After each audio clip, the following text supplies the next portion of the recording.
this game should be very high scoring. Let's take the overs. Wait, what the f?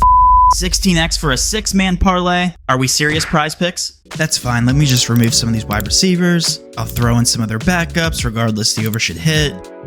Nope, still a horrible payout. Wait, timeout. Wasn't this projection just 245.5? These mother... Now, why is PrizePicks doing this? And really, there's only one main reason. They want your money. Yeah, I'd like to bet $100. You want to pick a team? No, just take it. And they'll do whatever it takes to get it. They'll remove your projections. They'll reduce your payouts. They'll even stop you from betting large amounts if you start winning. See, whenever there's an edge, they're gonna do everything in their power to stop you from exploiting it. That's how the sportsbooks make their money. Take advantage of the losers, stop winning bettors from winning, rinse and repeat. Raise capital to give promos to net losers, hire interns to run their social media accounts, rinse and repeat. It's how the rich get richer. Now, luckily for you, I hate the sportsbooks so much. So much so that I'm willing to do anything to find the next big edge against them. The truth is, less than 1% of sports bettors are profitable long term. Most bettors are emotional, they chase large wins. It's a bold strategy, Cotton. Let's see if it pays off for them. But that's not how you win. You win with a little time, effort, patience, and math. That's ancient. But it works. It works numerically. But don't worry, the math is very easy to understand. And in this video, we're gonna uncover the 3 steps towards becoming a profitable sports bettor when it comes to PrizePicks, specifically for NFL. Everyone outside, now!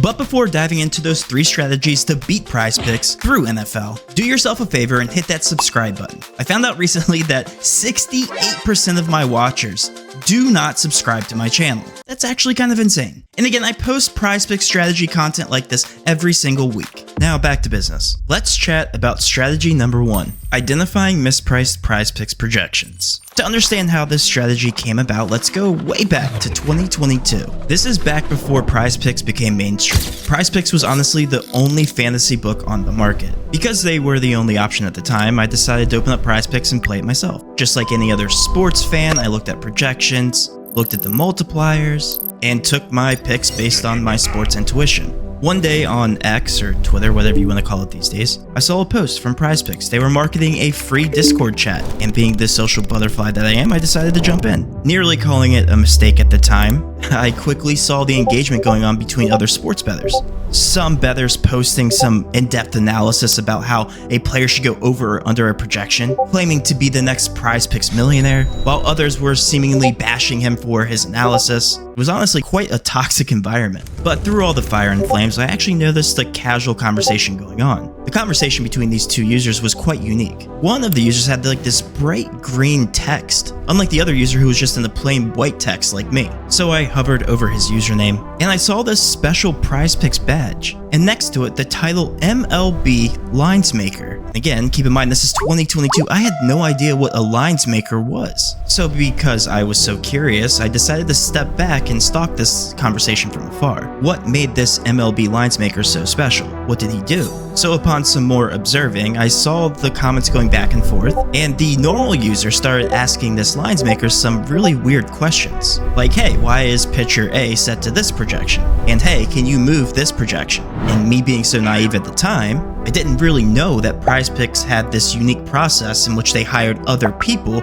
to set these projections. Because to me, that seemed very silly. Why rely on one single individual to set these projections for, hundreds of thousands of people to place an over or under on? Thought to myself, hey, if PrizePicks is making millions and millions of dollars by establishing this unique process, maybe this guy really has cracked the code. Maybe this guy is the second coming of Jesus Christ himself. Maybe he's the smartest human being on the planet. Because why trust my own intuition over PrizePicks, a major corporation that I'm obviously having trouble beating myself? So I kept observing this conversation because honestly, I wanted to learn more. What did this guy know that I didn't? So I also remember that MLB season had just kicked off. I think we were like 1 or 2 games into the season, and I know that Zack Greinke for the Kansas City Royals, I believe that was the team, was the starting pitcher for that specific game. And me doing my analysis like I did every single morning, I looked at Zack Greinke's pitching strikeout count. His projection was set to 2. Yes, 2 for the entire game. Now, I'm definitely no MLB guru. I don't pay attention to MLB whatsoever. but I just inherently knew that 2 strikeouts for an MLB pitcher seemed honestly pretty darn low. If you're a major league pitcher and you're not getting 2 strikeouts, at least 2 strikeouts a game, it might be time to call it quits. At least that's what went through my head at the time. So because this projection stuck out like a sore thumb, I went into the PrizePicks Discord to see if there was any kind of engagement also going on about this projection. Crickets, nothing, no engagement whatsoever. It also just so happened that Zack Greinke wasn't a popular starting pitcher, so I just assumed that was the reason why. So I decided to start the conversation. Hey, this guy Zack Greinke, he's a starting MLB pitcher for the Kansas City Royals, and his projection set the 2. Does anybody else think this is mispriced? I literally got flamed. People were throwing the past 5 game logs from last season. This guy sucks. His ELO or whatever kind of metric they were throwing at me has decreased since second half of last season. I don't know, some kind of metrics they were throwing my way. But then this unique user, and again, I'm not going to mention his name partly because I don't remember what his name was, talking about the MLB PrizePicks lines maker, decided to also engage in this ongoing conversation, or this roast sesh of myself. And his contribution to the conversation was a simple 3-word sentence. He said, "Bro, he sucks." I kid you not. This PrizePicks MLB lines maker, his response to the ongoing conversation was, "Bro, he sucks." Now, I could have thought of this as like a troll, but I didn't want to automatically assume that. I stepped back to observe the conversation between the users and this lines maker. And he too was agreeing with some points and some counterpoints that some of these other users were throwing his way. He was pulling up his own analytics. One person asked him to move his projection up to 3, and he politely declined, saying that, hey, this guy hasn't hit the past 5 out of 5 games. And I kid you not, this was a real conversation going on between the PrizePicks employee and these casual sports fans. So I sat here and thought to myself, if this really is the thought process behind MLB lines makers at PrizePicks, who's to say that, hey, like, these guys are the sharpest in the industry at setting lines? So that's when I had this thought, this crazy thought. What if maybe PrizePicks wasn't that sharp? What if maybe FanDuel or DraftKings or these other sports books out there had different projections? At the time, I lived in Pennsylvania, so I had access to these sports books, so I quickly ran over to these projections that they were setting for Zack Greinke's strikeout count. And there I saw his strikeout projection was set to 3.5 on FanDuel. It was also set to 3.5 on DraftKings. I think you can see where this is going. It was also set to 3.5 on these other sports books. So I looked back at DraftKings, I saw the 2. I looked back at the industry, saw 3.5. And I said there's no way that PrizePicks is really 1.5 off, and that these other major $1 million companies are also disagreeing with this. There's no way that this is an effective process. And I want to preface this. This was back in 2022. So I went back into the Discord channel and I put that exact analysis. I said, hey, FanDuel has set this to 3.5. DraftKings has set this to 3.5. These other sports books have set this projection to 3.5. So I'm going to take the over on PrizePicks. You guys want to ride or die with me? And again, I got flamed. I had no analysis to back up why he was going over the 2 count other than, hey, these other sports books are setting this to 3.5. I said, okay, I guess I'll just back down and see if this works. See if Zack Greinke really is that bad. So now I'm emotionally attached to this pitcher that I have barely ever watched, Zack Greinke, rooting for him to get over 2 strikeouts so that I can prove that I can beat PrizePicks and prove to everybody else in this Discord chat that, hey, I picked the over on Zack Greinke simply because I was looking at industry projections and I knew nothing about baseball, and prove to everybody else in this Discord chat that, hey, maybe you don't need to know anything about baseball. Just use the industry projections. And the way that I thought about it is, hey, these sports books are also trying to beat their bettors. You would think that the sportsbook market is very efficient. And with the bigger sports books, that turns out to be true. But with the little guys, especially the new PrizePicks of the world, maybe there's an edge to be had here. So yeah, Zack Greinke went out through 4 strikeouts. I knew nothing about Zack Greinke's history. I went and told the Discord they were a bunch of idiots without knowing a single thing about baseball or Zack Greinke. I mean, that's a pretty cool flex. And yes, this was just a one single sample size, but what really stood out to me in this entire confrontation I've had with these users and I had with this new PrizePicks lines maker is that this concept of comparing projections was really foreign to them. And honestly, it was foreign to me, but to my knowledge, these other sports books are bigger than PrizePicks.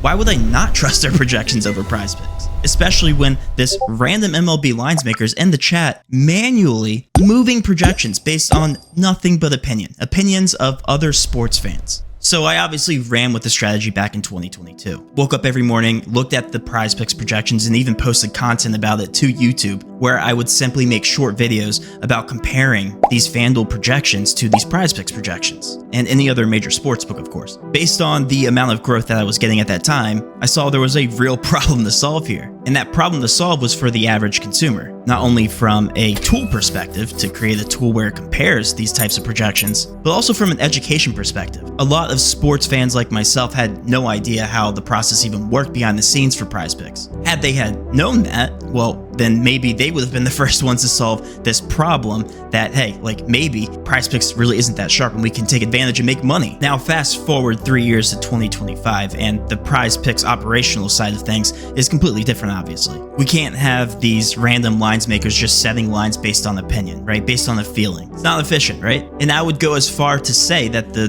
PrizePicks of the world, the underdogs, the FanDuels, the DraftKings, all of their processes now, because they're so big, look pretty much the same, right? They'd be losing money if they adopted this mindset of just hiring these lines makers. Again, I have no idea what the backgrounds of these lines makers are, but one can assume that the more data you have, the sharper your projections are going to be. And in return, the more money you're going to make. If the revenue model is to beat your sports bettors, you obviously want the sharpest projections on the market. Now, let's address the elephant in the room. A lot of you are thinking this exact question: does this edge actually still exist? The answer to that is absolutely. It just looks and feels different. You have to be a little bit quicker to just take advantage of these projections, and timing is everything. For example, back in 2022 with my Zach Greinke example, that 2 projection was available all the way till that game actually started. In other words, you could take advantage of this really soft projection and it didn't move at all up until the game actually started. Now, that's almost unheard of in today's market. Again, with the adaptation of these AI tools and the fact that this industry is growing so rapidly, everybody is getting sharper. And I'm not just talking about the average consumer, I'm more so talking about the sports books. So how do you take advantage of the line discrepancies nowadays? You just simply have to be faster. And that's exactly why I developed this tool, Upside.Tools. I'm going to show you how to exploit this strategy here in this example. And much like my Zach Greinke example, we'll see these type of comparisons here on this tool. For example, Austin Reeves, an NBA basketball player, we see that his line on PrizePicks is set to 4 assists. Directly comparing to a FanDuel and DraftKings here, we have FanDuel heavily juicing the under at 4.5. And we also have DraftKings here setting this to a near even 50-50 line at 3.5. So DraftKings is setting their projection lower and FanDuel is setting it higher, but heavily favoring the under. And again, you'll see this exact same type of picture here with the rest of these sports books. Now, instead of rushing to the actual sports books and manually comparing the lines here, it pulls it all together and updates every single second of every day. Again, because timing is everything. And to take a look here at a second example, Kareem Hunt set to 15.5 rushing yards. That is 3 yards off every single other sports book. So again, just to show you here visually, this is still an edge. Maybe not a 1.5 strikeout discrepancy edge, but 3 yards is 3 yards, especially for a running back that doesn't get as many carries throughout the game. Now, line comparing doesn't just work for PrizePicks. It works for Better, it works for Dabble, it works for Underdog. It works for DraftKings, for FanDuel, for any single sportsbook where you can find line discrepancies. And that's what makes this strategy so powerful. As long as there are sportsbooks to compare, there will always be an edge. The tool that I personally use is Upside.Tools. It uses AI technology to directly compare sportsbooks with the click of a refresh button. Now let's dive into the next NFL strategy, and that is called positive correlation. Positive correlation within sports is when one player from one team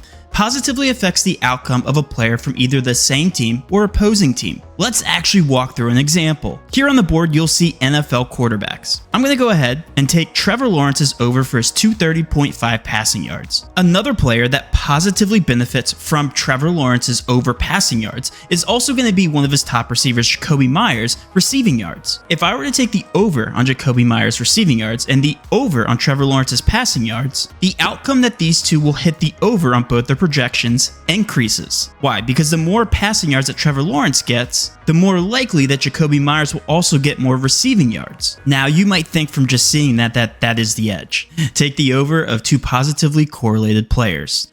Wrong. That is not the strategy. Because if we actually take a look here, if we take the over on Trevor Lawrence passing yards and the over on Jacoby Myers receiving yards, we'll see that the payout is drastically decreased. Why is that? Because the sports books are actually smarter than you think. See, because these two players are positively correlated and the overall percent odds to hit increase for both of these players, the sportsbooks are going to penalize you and thus decreasing your overall payout. And boy, are they going to make sure they punish you heavily. So much so that this mathematically does not become profitable, especially after positively correlating these players. So if that's not the strategy, why am I talking about it? If they're really going to decrease my payouts whenever I find an edge, then why even play the players in the first place? Well, here's the secret. You can correlate secret player prop markets where the payouts don't actually shift. I said this is a secret. For instance, I just positively correlated these two players from opposing teams. This favors a pass-heavy game script and the payout doesn't shift. Again, this is one of many examples. Niche markets like the longest receptions are positively correlated. However, they don't payout shift. See, that is the edge. You're organically increasing the percent odds to hit for each one of these players, yet the payout does not shift. You still get rewarded the exact same amount, but you're still increasing your overall percent odds to hit. And I know what question you all are thinking: what kind of player prop markets don't cause a payout shift? And I wish I knew the answer to that. See, it's quite random, and honestly, it changes every single day. And with some other instances, you can get lucky here with PrizePicks. One day, specific player prop markets payout shift, and other times they do not. Like for instance, I'm pretty positive I took this exact player prop combination together within the same game on another game. Longest rushing yards favors a rush-heavy game script. Again, pairing with the opposing wide receiver under receiving yards, this does not payout shift. These two player props don't payout shift either. Bryce Young over longest completion with Devontae Adams over receiving yards. Why are these not payout shifting? So the strategy is this. Look for positively correlated combination of players within the same game. See if the payouts do or do not shift. If they don't, great, you found a small edge. And if you don't know if a specific combination of players are positively correlated, that's what ChatGPT is for. Duh. But remember this, just because the slip is positively correlated and the payout doesn't shift, doesn't necessarily mean that you should be taking the parlay. And this brings me to my third and final strategy. Play the optimal slip type on PrizePicks. Just because you find a correlated NFL combo that doesn't payout shift doesn't necessarily mean it's profitable. You could be lighting money on fire if you're not selecting the right slip type. See, every PrizePicks slip has average implied odds hidden behind their players and player props. For instance, for a two-man power, as you can see here, it's the exact same thing as paying out a 3x. If I were to get both of these picks right, I would be turning $5 into $15. This is the exact same thing as having two -136 or -137 props together on a traditional sports book. As you can see, $5 pays out $15. In other words, plus 200, or 3x. Now let's try another example with a three-man power. As you can see here, this pays out 6x. This is the exact same thing as turning $5 into 30. As you can see, the average implied odds per leg are all the way down now to -122. This would pay out 6x or plus 500. And as you can see here on PrizePicks, it pays out 6x. Now, without boring you and going through every single slip type as an example, I'll save you some time here and I will just let you know that 5 flex and 6 flex and 3-man powers overall provide the best bang for your buck. This, of course, is taking into consideration the insurance also paid out for missing 1 to 2 picks for the 5 and 6-man flex slips. The average implied odds for 5-man flex slips are going to be -119 per player prop. For 6-man flex slips, they are going to be -118. And as stated before, for 3-man powers, they are just slightly worse in terms of ROI. They're going to come in at -122 implied odds. So here's the mental model that I want you to remember. You're not just trying to hit the biggest payout. You're trying to pay the lowest price per pick on average. In a nutshell, PrizePicks is a math game disguised as a picking game. If you win the math battle, the results will take care of themselves. That's why I saved the third strategy for last, because if you put them all together, line discrepancies, plus positive correlation, plus attacking the optimal slip type, you too will start becoming a profitable sports bettor in the long term.